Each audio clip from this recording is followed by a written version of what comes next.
আমার শিক্ষক একবার একটি গল্প বলেছিলেন। এক ব্যক্তি তার ছেলেকে নিয়ে একটা পার্কে হাঁটছিল। তারা একসাথে হাঁটছিল। ছেলেটি গাছের উপর একটা কাক দেখে বলল, বাবা, এটা কি? এটা কি? বাচ্চার বয়স ছিল 2 বছর। বাবা বলল, এটা একটা কাক। ছেলে আবার বলল, বাবা, এটা কি? বাবা আবার উত্তর দিল, এটা একটা কাক। আচ্ছা ঠিক আছে, বাবা, এটা কি?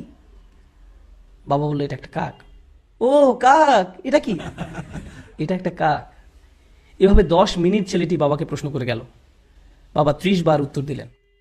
তিনি একটা ছোট ডায়েরিতে লিখে রাখলেন, আমার ছেলে আজ পার্কে হাঁটার সময় একটি কাককে নিয়ে 30 বার প্রশ্ন করেছে,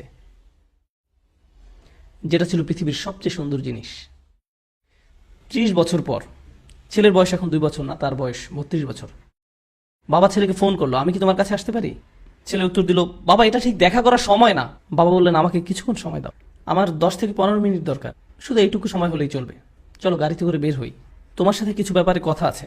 ছেলে বেশ বিরক্ত হয়ে, ঠিক আছে। বাবা আসলেন এবং গাড়িতে উঠে ছেলেকে নিয়ে পার্কে গেলেন। ছেলে মহা বিরক্ত হয়ে বলল, এসব কি বাবা? আপনি কি খুব দ্রুত বলতে পারবেন? আমার কাজ আছে। বাবা বললেন, শুধু আমার সাথে হাঁটো। তারা হাঁটছিল এবং গাছের উপর একটি কাক দেখতে পেল। বাবা বললেন, বৎস, এটা কি? তুমি কি সত্যিই জানতে চাও এটা কি? এটা একটা কাক। ও বৎস, এটা কি? ছেলে এবার প্রচন্ড রেগে গেল। এটা কি একটা খেলা? আমার কাজ আছে, ঠিক আছে? এটা একটা কাক, আপনি কি দেখতে পাচ্ছেন না? আমি গত মাসেও আপনাকে নতুন চশমা এনে দিয়েছি। আমার সাথে এমন কেন হচ্ছে? বাবা, আপনি কেন এত জটিল? আমি বুঝতে পারছি না সমস্যাটা কোথায়। জাস্ট বলেন কি বলতে চান। আমি ব্যস্ত আছি, ঠিক আছে? বাবা তার ডায়েরির পাতা খুলে বলল, বৎস, ঠিক এরকম একটা ঘটনা 30 বছর আগে ঘটেছিল।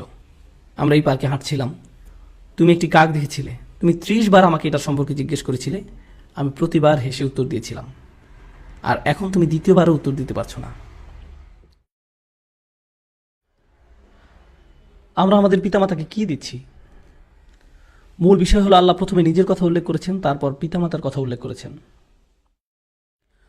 তোমরা নিজেরাই চিন্তা করো, তারা তোমাদের জন্য কি করেছেন এবং তোমরা তাদের জন্য কি করছো। এমন অনেক পিতামাতা আছেন, যখন তাদের সন্তান আইসিইউতে থাকে, তারা ছোট্ট গ্লাস বক্সের দিকে তাকিয়ে দাঁড়িয়ে থাকেন, যার ভিতরে শিশুটি আছে। দিন রাত 24 ঘন্টা হাসপাতালে শুধু দাঁড়িয়েই থাকেন, কখনো বসেন না, শুধু দাঁড়িয়ে থাকেন। ভেন্ডিং মেশিনের খাবার দিয়ে তাদের জীবন চলছে। আর ঠিক এই সন্তানই বড় হলে ফোন করে খবর নেওয়ারও সময় হয় না। কত মা তার সন্তান ভূমিষ্ঠ করতে মৃত্যুর কাছাকাছি চলে যায়, আর এখন তার ফোনের উত্তর দেওয়া অনেক কঠিন হয়ে পড়েছে। আর এখন তাকে কি দিচ্ছেন? সারাদিন 2 মিনিটের মতো সময়। তাকে কিছুটা গুরুত্বপূর্ণ ভাবতে দিন। এটা কতটা অন্যায্য যে আপনি তাদের নিকট ছিলেন সবচেয়ে গুরুত্বপূর্ণ, আর এখন তারা আপনার কাছে গুরুত্বহীন। এটা কতটা ন্যায়বিরুদ্ধ। তারা এই যন্ত্রণা প্রতিদিন বয়ে বেড়ায় যে আমি আমার সন্তানের কাছে কিছুই না, আমি তাদের কাছে কিছুই না, আমি তাদের কাছে মূল্যহীন, আমার জন্য তাদের হাতে কোনো সময় নেই।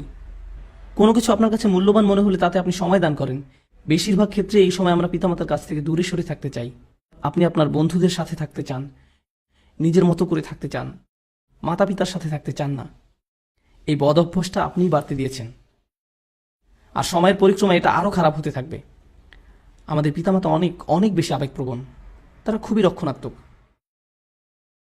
এটা বুঝতে পারবেন না যতক্ষণ না আপনি নিজে পিতামাতা হবেন। আপনার বয়স 60 হলেও আপনি তাদের কাছে শিশু। তারা এখনও স্মরণ করতে পারে আপনার ময়লা ন্যাপকিন পরিষ্কার করার কথা, আপনাকে দুধ খাওয়ানোর কথা, কিভাবে ঢেকুর তুলেছেন, পিছনের সিটে বসানোর পর কিভাবে আপনাকে পরিষ্কার করেছে, খাইয়েছে। আপনি স্মরণ করতে পারেন না, কিন্তু তারা পারে। আমার সন্তান এটি মনে রাখবে না। গাড়িতে বসা অবস্থায়, আব্বু টয়লেটে যাবো, টয়লেটে যাবো, টয়লেটে যাবো, হঠাৎ করে সে চুপ হয়ে যায়। আমি বললাম, জানালা নামিয়ে দেয়, এখনই সময়।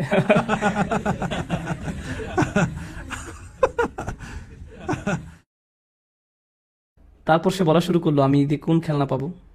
আমি ভাবলাম, ওকে, গাড়ি চালানোর জন্য আজ ভালো সময় নয়। তারপর সে যখন কলেজ থেকে গ্রাজুয়েশন করেছে, একদিন বিয়ে করেছে, সে তখন আর এটা মনে রাখবে না। কিন্তু কে কখনো ভুলে যাবে না? আমি কখনো ভুলে যাব না। আমি ভুলবো না তাকে কিভাবে বাথরুমে নিয়েছি, তাকে পরিষ্কার করেছি, জামা পরিয়েছি। সে বলেছিল, আব্বা, এই স্পাইডারম্যান পোশাকটা পরিয়ে দিন। আমার সন্তানের কিছুই মনে রাখবে না, আমি রাখবো, আমি মনে রাখবো। এই একই শিশু যখন পিতাকে একদিন বলে, বাবা আমি ঠিক তোমাকে বুঝতে পারি না, আমার হাতে একদম সময় নেই।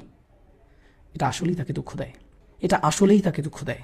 ঠিক এই আচরণটাই আমি আপনি আমাদের পিতামাতার সাথে করে থাকি। তারা ছিল আমাদের জীবন, আমাদের জন্য তারা তাদের জীবন দিয়েছেন, তাদের ক্যারিয়ার বিসর্জন দিয়েছেন, তাদের ছুটি, তাদের বন্ধু বান্ধবদের সঙ্গ ত্যাগ করেছেন। আপনি জানেন সেটা?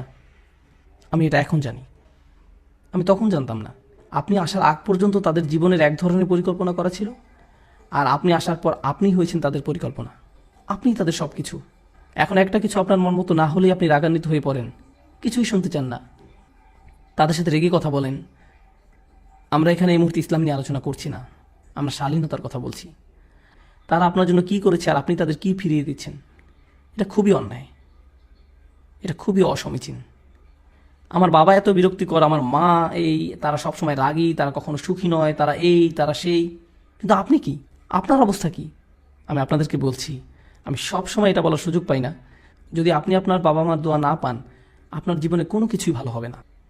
আপনার জীবনের কোনো কিছুই ভালো হবে না যদি তারা আপনার কাছ থেকে সুখী না হয়। তাদের সুখী করার জন্য আপনাকে সব করতে হবে।